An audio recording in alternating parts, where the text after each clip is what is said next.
Artie Papagiorgio. Hello.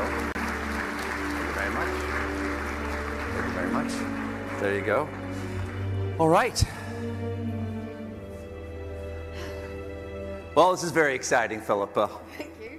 So nice to see you again. Yes, I think we've done this before. We have done this before.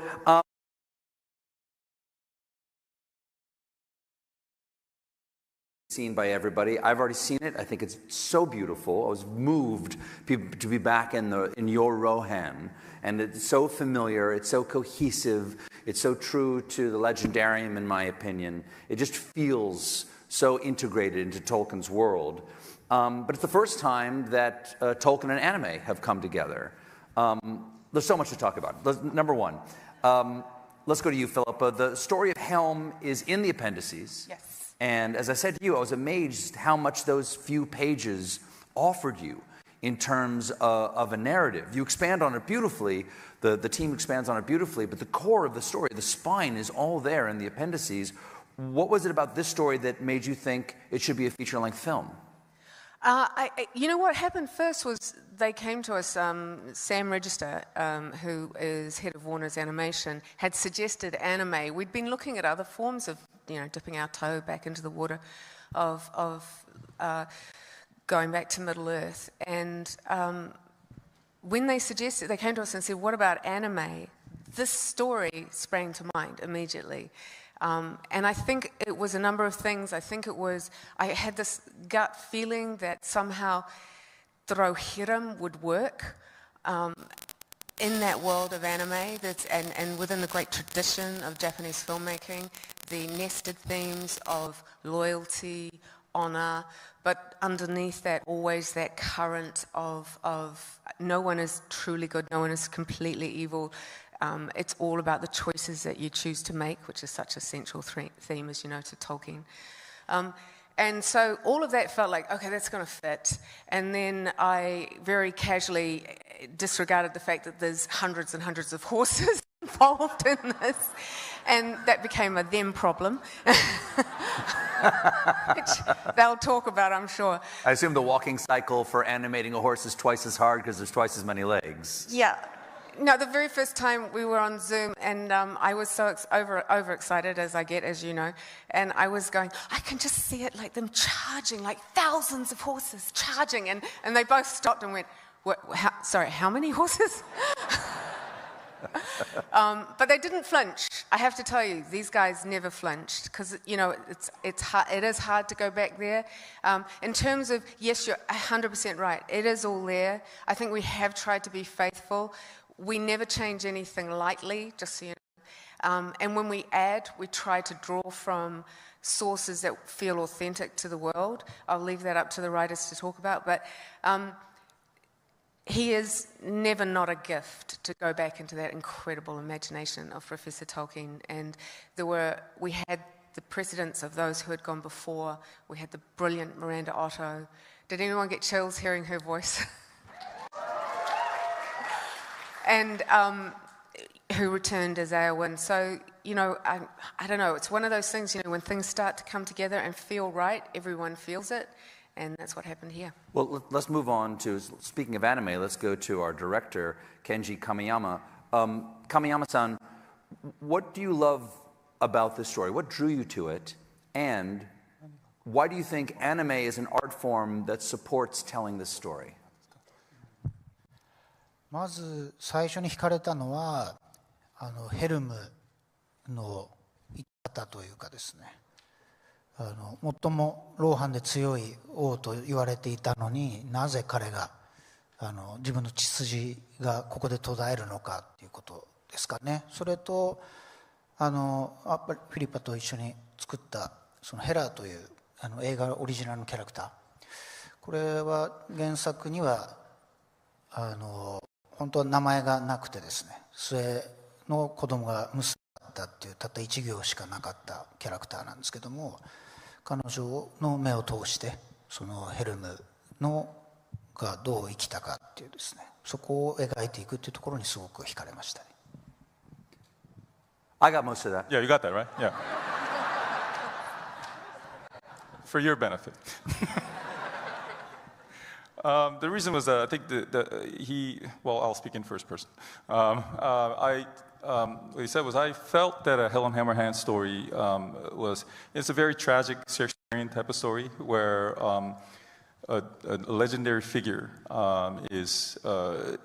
causes a chain of events that faces basically end of his bloodline, and what caused all of that. I mean, there's a story in there for a movie. So that was something that he felt was very interesting to explore, because there isn't so much in there in terms of story. So there's a room to kind of explore how that happened. But basically there's a guideline of what happened. The events, like facts, are there, but how did it happen? And that was something interesting to him. And also the character that we created together called Hera. It's a great character. Through her eyes, she carries the entire film and brings the story to an end. But she's the one who's observing all these things happening, experiencing and going on this journey together with all the characters that are in the text. And so, it was a very nice little blank that was given by Tolkien for him to actually explore, because it was nameless. Also, it was easier for him to go in, with Philippa, to try to craft that story as an observer and the person who experiences everything, and as a hero. So those two are what drew him to the story the most. Great. Let's talk to the writers, Artie and Phoebe.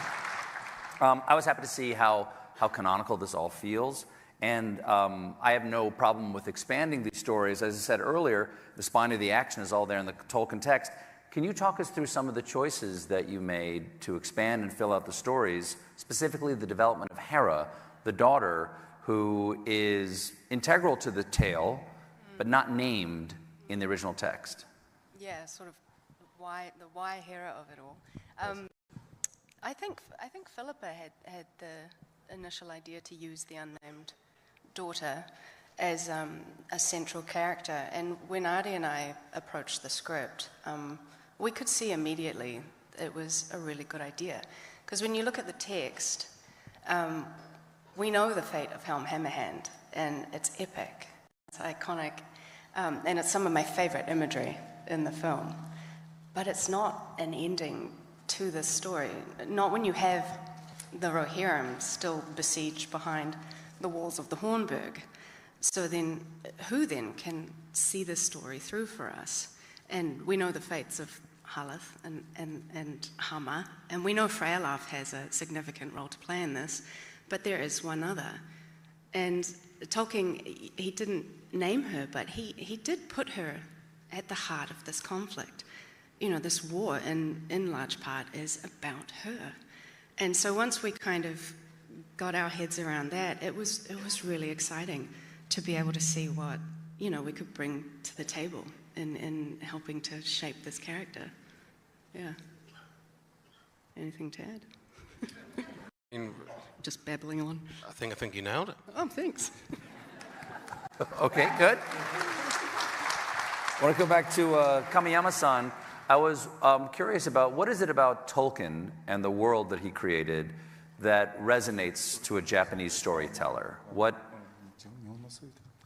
is familiar about Tolkien to someone who is so familiar with Japanese storytelling and Japanese legend?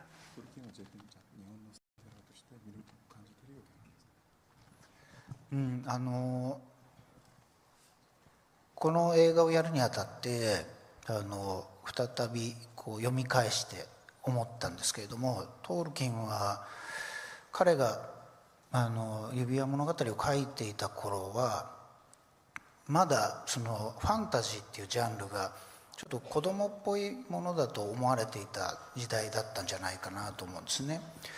ですけど、彼は言語学者でもあるのでファンタジーっていうジャンルを大人が読むに耐える、鑑賞に耐えるジャンルにしていったと思うんですけれども、その際にやっぱりファンタジーの魅力って世界観を作っていくところだと思うんですけれども、そこをすごく楽しんで作ってたんじゃないかなっていうのを改めて感じたんですね。でだからこそすごくこう映像化していくことに対してのこう親和性みたいなものが彼の文章の中にはあるなというふうに感じました。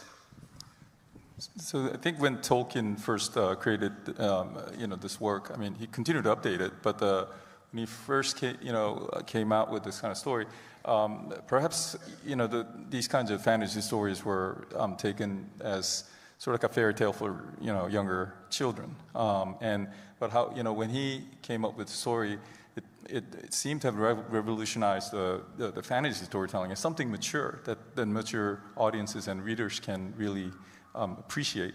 And so it not only really changed the genre of fantasy and kind of set the template for everyone else, including some of the Western fantasy like anime or manga done in Japan. I mean, the template has been set by Tolkien, and that's the template everybody follows. But not only that, as someone who creates a lot of original works, what's interesting about the genre of fantasy or science fiction is that you're basically dealing with something that didn't exist or doesn't exist yet. And the fun of it is actually trying to create details of the world. Like you're basically building up the universe, and then that you need to build detail in each detail and background stories, and you got to build it all up. But there's no one like Tolkien who basically creates languages and geography and just the world that you can believe in, that you feel like you could live and breathe in.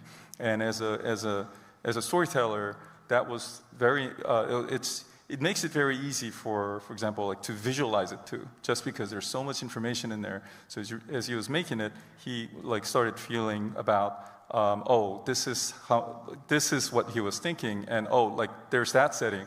Oh, there's already a background story on this. So that type of like intricate layers, that exists in the works. It's wonderful it's a wonderful fodder to visualize, and it almost welcomes it. So he really loves it. Yeah.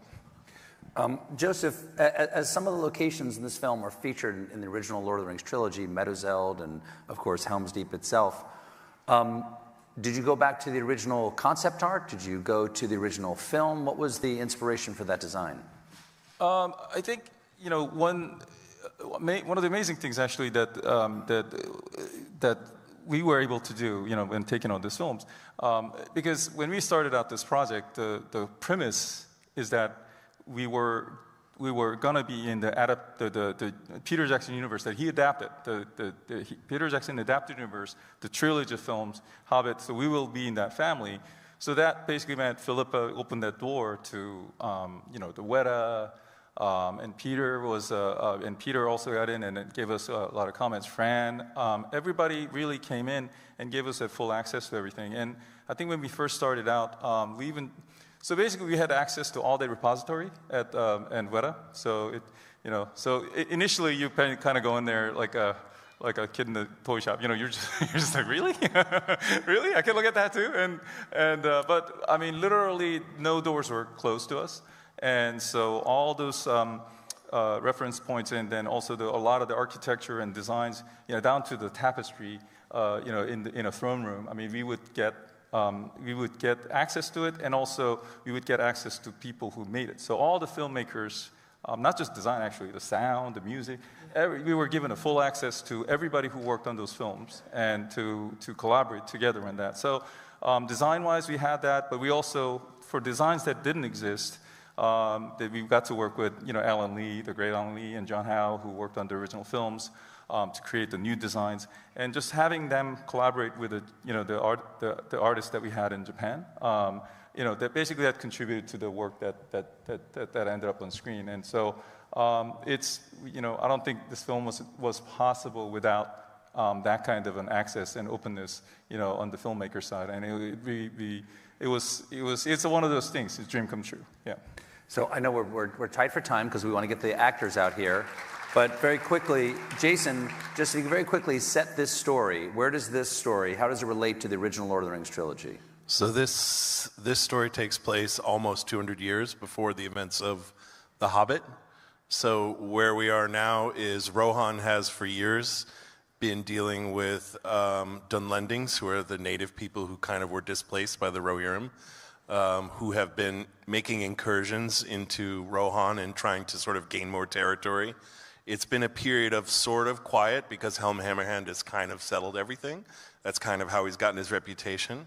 And when we come into this story, Freka, who's a Dunlending lord with Rohirric blood, who kind of fancies himself a little bit more than he is, comes to Helm with a very impertinent sort of marriage proposal to have his son Wolf marry Helm's daughter, which Helm takes great offense to. And then that leads to a chain of disastrous decisions which cause the war. The most disastrous decision being he decided to have a fist fight with a guy whose name is Hammerhand.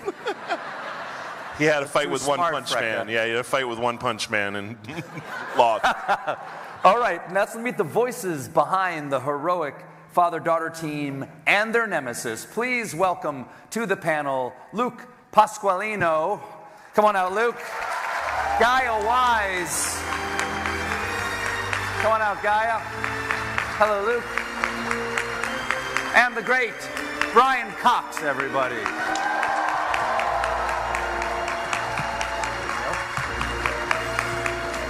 There you go. Please. All right, here we go. Here we go. This is exciting.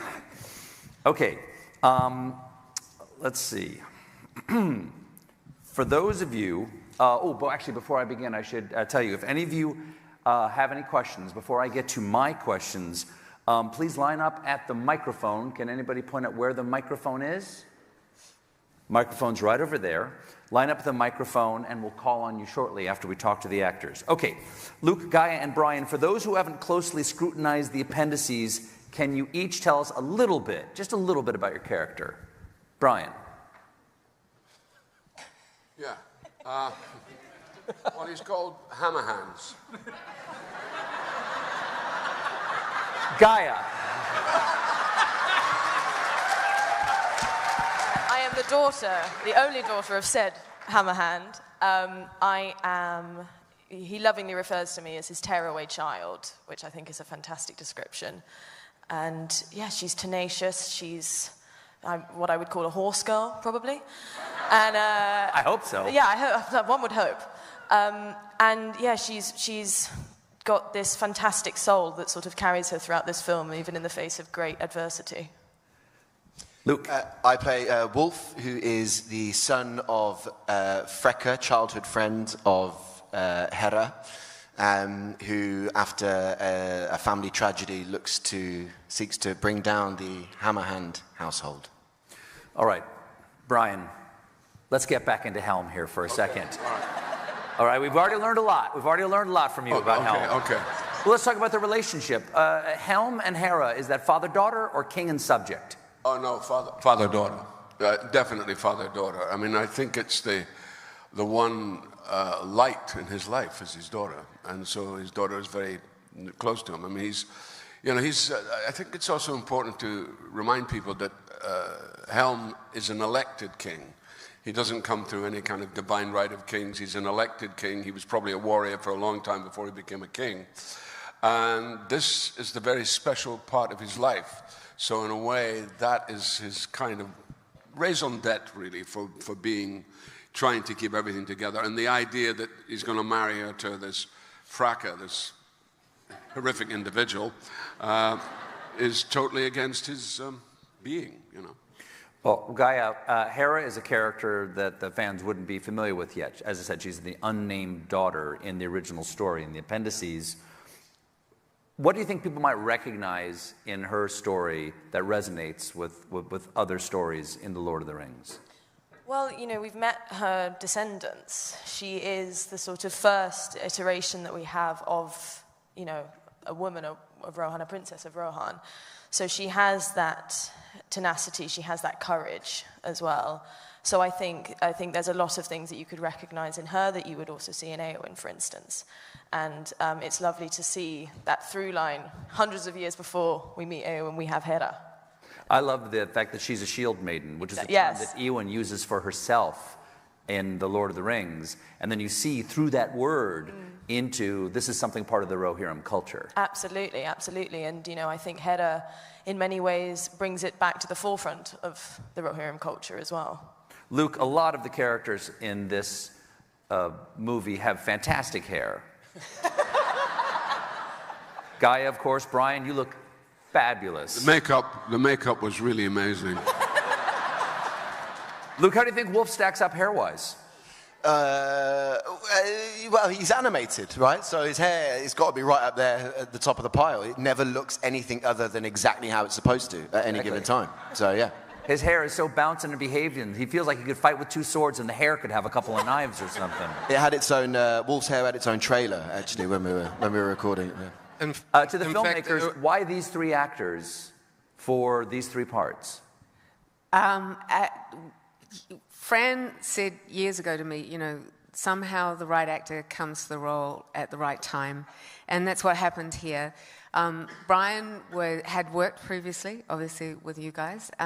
But, he was always out there as like, could we possibly get Brian Cox? It was just one of the things that, you have this sort of little dream between yourselves and you sort of dare to dream it, and then you ask the question, and he came back and he said yes. And I think he connected immediately to that character. You kind of knew what you were doing straight off the bat. It was one of the easiest things we've ever had. Someone turn up and go, right, let's do this. And you did, effortlessly. Gaia was really interesting. I had in my gut, we had some phenomenal actresses read for her, we looked all over the place, and I had in my gut right from the word go, this was going to be Hera, and you just hope with the callbacks that she would, and she just nailed it. And then this boy drove me mental because he was great, but then you just, I don't know what it was. We called you back 3 times, and I never gave up on you, and then we had a chat, we talked about it, and I was just sort of, I think you had him one thing in mind, and then you came back, and there was Wolf. And I tell you, girls, you're going to fall in love with this guy before you hate him.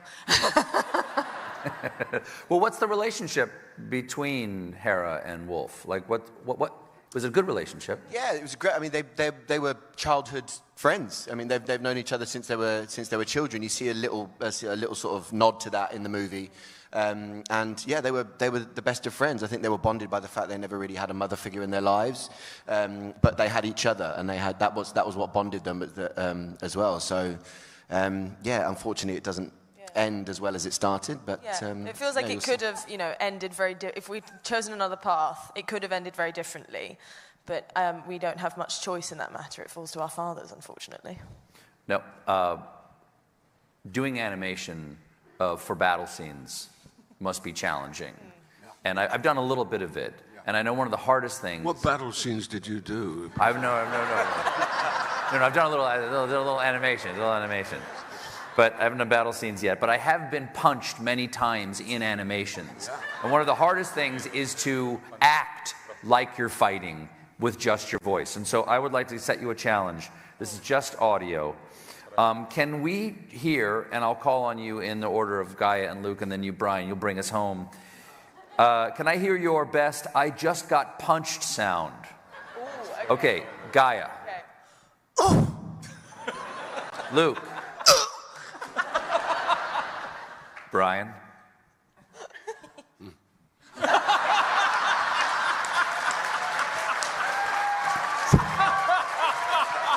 So Helm can take a punch, is what you're saying. Well, I'll tell you a story. When I was a kid, there was a guy who was challenged in the school. I was in primary school, and I was a bit of an idiot. Well, I still am a bit of an idiot. And the really cruel, kids can be incredibly cruel. So these cruel kids wanted me to fight him. And I didn't want to fight him, because he was a sweet, nice lad, and he had certain difficulties, and I didn't want to be there. So they made me fight him, so I didn't fight him, but what I did was I beat myself up. I grabbed myself, and I threw myself on the floor, and I punched myself, and they all left me alone.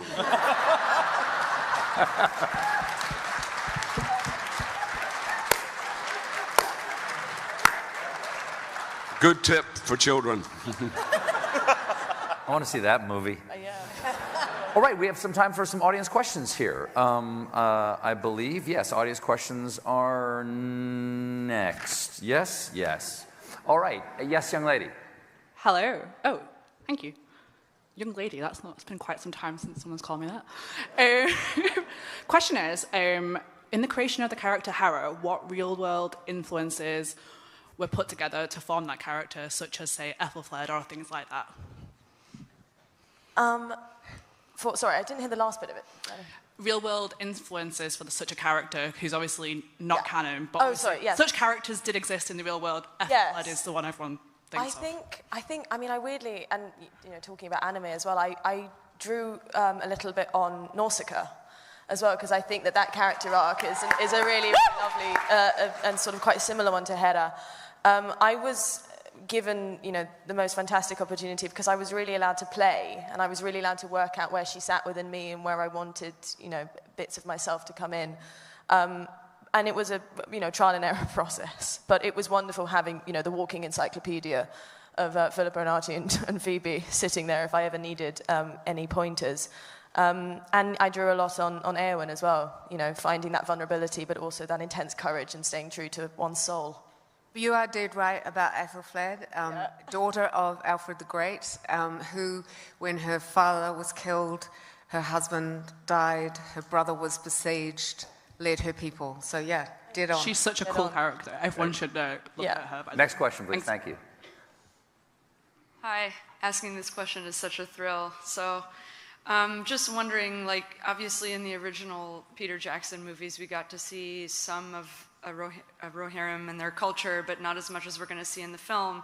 So I was wondering what depth of learning we'll get about the culture of Rohan and the new things we're going to learn, and also some of the things that are still going to be continuities in what we're seeing. That's an interesting question. How's your old English? You might want to study up.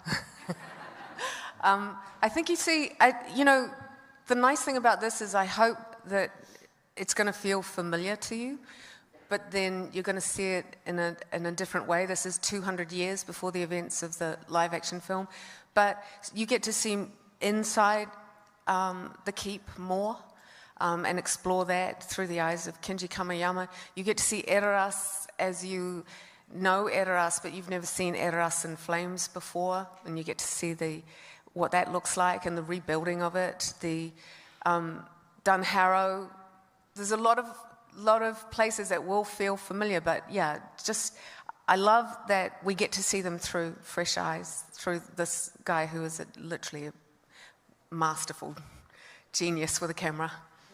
I particularly enjoy seeing more of Aglarond, seeing more of the elaborate cave system behind. Yes, good. Yes. Yeah, that's true. All right, next question.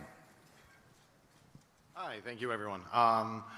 Watching the footage, one of the things I noticed was the sound quality was amazing. I feel like it was on par with the Peter Jackson live actions. I heard everyone gasping when they heard the music come back.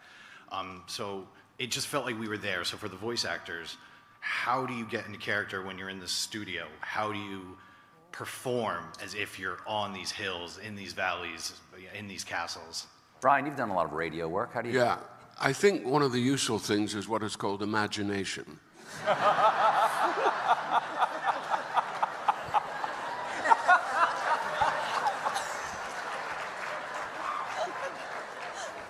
You want me to elaborate on imagination?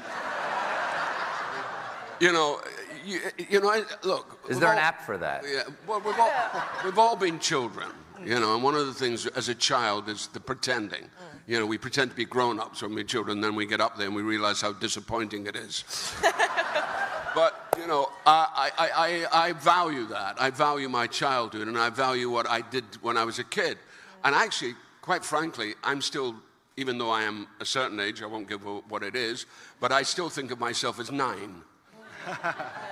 And I've never really grown up from that point. So when you go into a studio like this, it's vent for your imagination.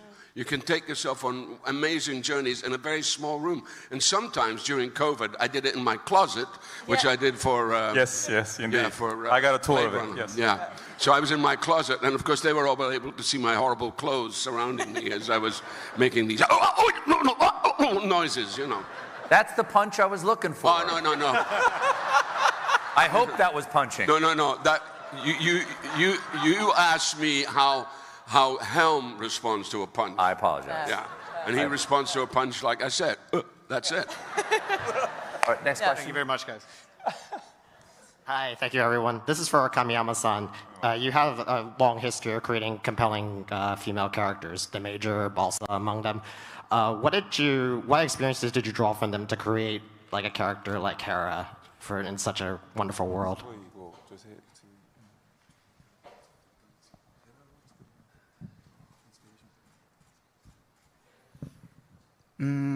一つは最初に脚本を作っていた時に名前のない娘がいるっていうね、原作のその一行がトールキンの世界の中に本当はいない理由っていうのをね、女性があの時代には活躍することができなかったであろう時代に、実はそういうキャラクターがいて、トールキンの原作にもね、歌にも出てこなかったっていうナレーションがあったと思いますけど、彼女がこう語られないヒロインっていうのね、そこがすごく魅力的だなと思って、その部分っていうのを膨らましていこう。実はシールドメイデンなんだけれどもっていうね、そこを膨らましていくととても魅力的なキャラクターになるんじゃないかな。でおそらくヘルムが3人兄弟がいる中でね、もちろん長男に家を継がせていくわけですけれども、もし彼女が長男だったらとかね、もし女性だけど家を継ぐ資格があるとしたら、ヘルムは彼女に家計を継がしたかったんじゃないかなっていうふうに僕は想像して、このヘラっていうキャラクターを作りました。So I think what drew his eyes, like when he first was thinking about this character of Hera. I mean, in the text, I assume most of you read the text. Basically says there's a daughter, and it's unnamed. So what does that mean to be unnamed? You know, it probably doesn't have the right to be an heir to the throne. Probably she wasn't allowed to do as much as she wanted in terms of the, what kind of person she wanted to be. Maybe there might have been some limitations. So what does that feel like? But again, you've read the text, so spoiler alert. She's the only one left. So what does that mean? And how would she react to this in this situation? What if she was the one she would have been allowed to be an heir to the throne in this world, and how would Helm would have looked at her? So all these things. I mean, so again, it's I hate to say imagination. So he started imagining about what it would have been like, and how someone like Helm would have looked at her. Because there's something about her not dying. She survives, but there's no trace of her after that. So all of that combined, and he started thinking about how to assign personality, or what kind of personality she might have, and what kind of skills that she might have. So that's how that was the process that he went through trying to create this character. Yeah. Awesome. Thank you so much, everyone. I know there are a couple other people in line here. As you can see, the panel was really hot ticket. There were some really big fans who weren't able to get in here today, and one of them has sent in a question of their own. So let's just take a moment here to check out their question. Hi, my name is Peter from New Zealand, and I've got a question for the panel. Do you think that you're ever going to make a movie about my all-time favourite character, the Lake Town Spy? He's a fantastic character. And if you do make the movie The Lake Town Spy, do you think you'll cast a better actor to play him? But, seriously though, do have a question, and this one is for Stephen. Because Stephen always gets me. I've never managed to stump him yet on any Tolkien question. So here I go. This is my attempt. Let's see what happens. So Stephen, in Rohan, the Rohirrim have a breed of horse that ultimately the mighty Shadowfax was descended from.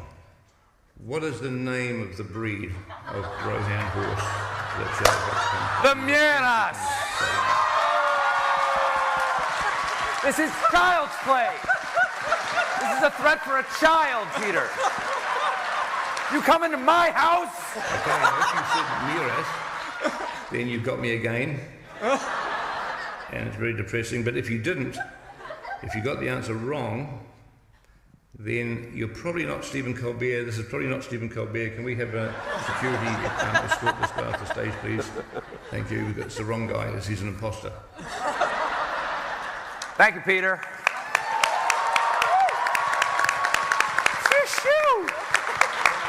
I didn't know what the question was. That was terrifying. Okay, I'm sorry, I'm afraid we don't have time for any more questions. We have a limited amount today. Thank you. Please come for the next film that they produce. Okay. Okay.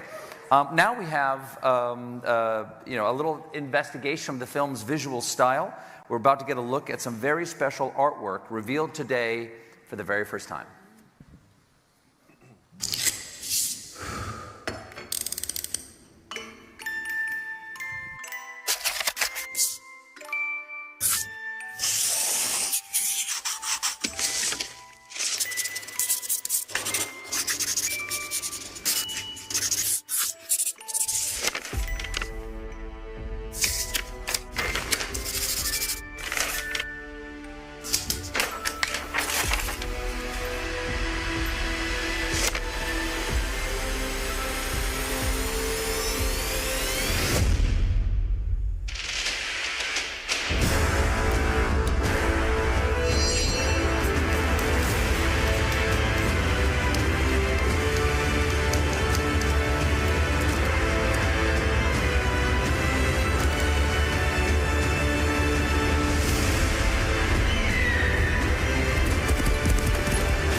That was absolutely beautiful. It's exquisite artwork. But I think I feel like there was one panel missing.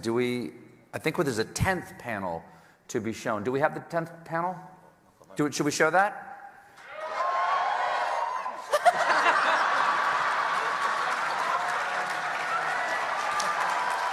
I think That's a good-looking movie. I think I'm out the job.